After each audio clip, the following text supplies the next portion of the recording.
fiche métier, fiche métier. Pour-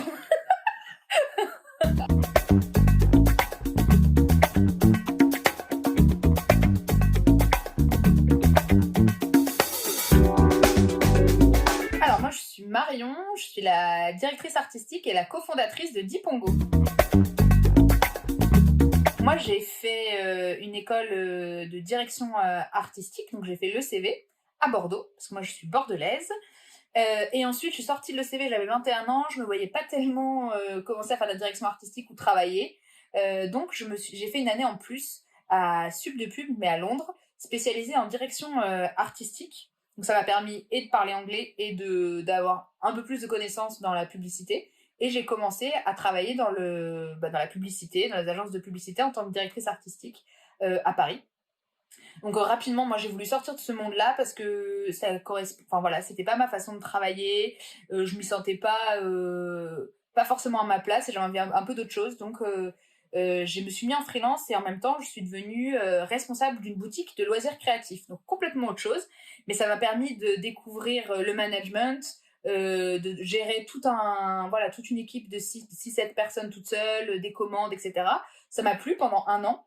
Et puis après, j'ai rencontré justement Emma. Enfin, j'ai continué le freelance et peu de temps après, j'ai rencontré Emma via le freelance qui avait cette idée de Dipongo depuis 2 mois.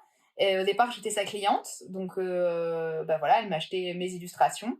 Et puis rapidement, on s'est associés en fait à 50-50 pour se dire qu'on se lançait dans l'aventure Dipongo toutes les deux. Dipongo, c'est la première application d'histoire interactive qui oblige les enfants à quitter l'écran. L'idée, c'est vraiment de proposer un nouvel usage du numérique, c'est-à-dire une nouvelle façon d'utiliser les écrans. Donc nous, ce sont des histoires qui vont commencer sur écran, et à un moment donné, pour faire continuer l'histoire digitale, les enfants vont devoir quitter leur écran et créer dans la vraie vie, soit du dessin, du modelage, de la construction, ce qu'ils veulent. Ils vont prendre une photo de leur création, et l'histoire va continuer sur l'écran avec leur solution en fonction de leur solution. Je peux te dire, genre, tu suis Edgar le renard dans la jungle merveilleuse. Donc, Edgar le renard, c'est lui. Et à un moment donné, il est bloqué face à un ravin. Et donc, l'enfant va devoir dessiner, par exemple, un pont. Il va prendre une photo de son dessin. Ça va être automatiquement mis dans l'application. L'enfant va dire à Edgar, ah bah, je t'ai fait un pont. Et l'application va reconnaître que c'est un pont et va faire marcher Edgar sur le pont. Et la suite de l'histoire va se passer dans la jungle merveilleuse. Mais si l'enfant avait fait un avion, et bien Edgar aurait volé avec cet avion, et l'histoire aurait été différente puisque ce serait passé dans les hauteurs de la jungle merveilleuse. L'idée, c'est vraiment que l'enfant devienne acteur, même s'il est face à la tablette. On le fait voyager dans des univers fantastiques, l'incroyable jardin, l'île de la gourmandise, la jungle merveilleuse. Et puis, il va créer sa propre histoire grâce à ses créations. Il y a aussi un peu de reconnaissance vocale, il va pouvoir s'exprimer. Ah bah, je voudrais bien que les arbres soient verts.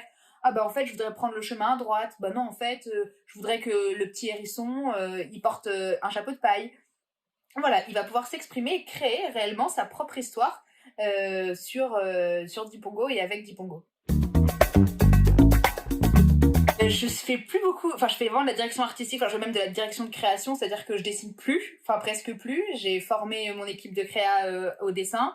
Du coup, mon job au quotidien, c'est de la direction de création au niveau de toute la communication, de l'application, de tout ce qui sort au niveau graphique et visuel de Dipongo. C'est moi qui l'imagine et qui le travaille avec les équipes et qui le vérifie. Je vais faire aussi beaucoup de stratégie avec Emma pour savoir, est-ce qu'on lève des fonds, vers quel client on va plutôt. Par exemple, pour tout ce qui a été crise sanitaire, qu'est-ce qu'on fait, tout ce qui est stratégie. Et puis ça va être aussi beaucoup de commandes de produits, etc.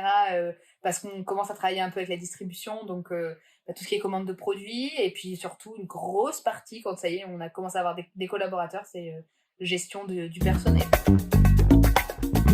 C'est qu'en fait, j'ai pas de limites. Enfin, les limites, c'est celles que je me fixe. Et du coup, j'ai l'impression que tout est possible dans la limite même dans la limite peut-être du budget ou de la cohérence du produit, mais le produit, c'est tellement Emma et moi et tellement notre équipe que j'ai le sentiment de pas avoir de limite, en fait. Et de me dire que je peux faire ce que je veux. Et s'il y a une idée un petit peu étrange qui me passe par la tête ou avec l'équipe, on a une idée un peu farfelue, en fait... je vais nous donner les moyens de la réaliser. Et ça, c'est trop bien, c'est ça qui me manquait avant, je pense. La gestion d'équipe, c'est hyper dur. Hyper dur.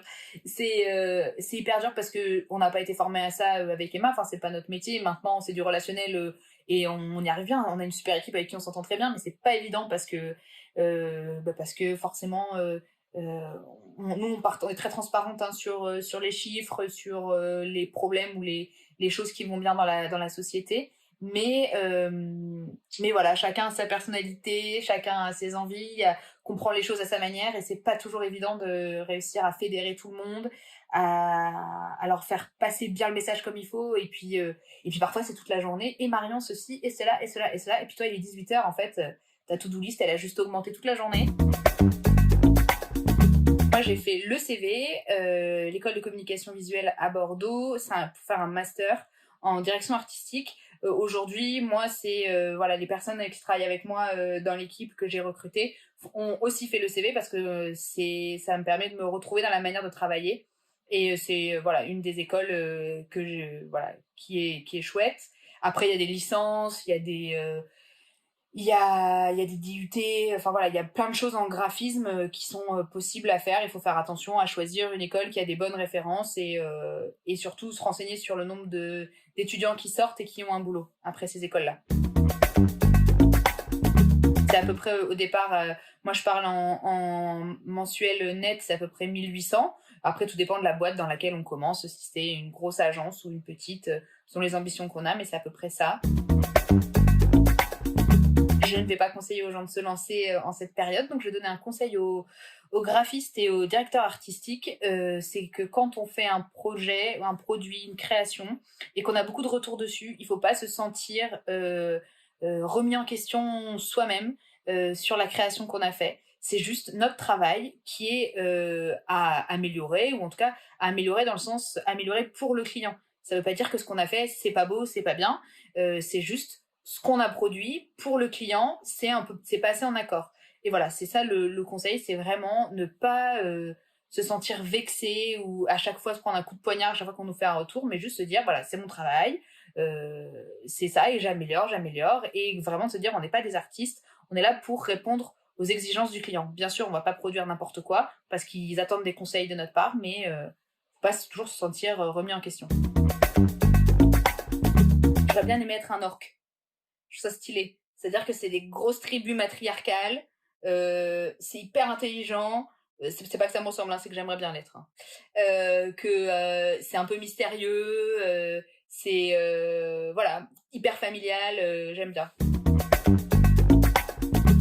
Je t'aime mon loup, mon gros loup, mon petit loup, je t'aime mon loup, mon gros loup, petit loup.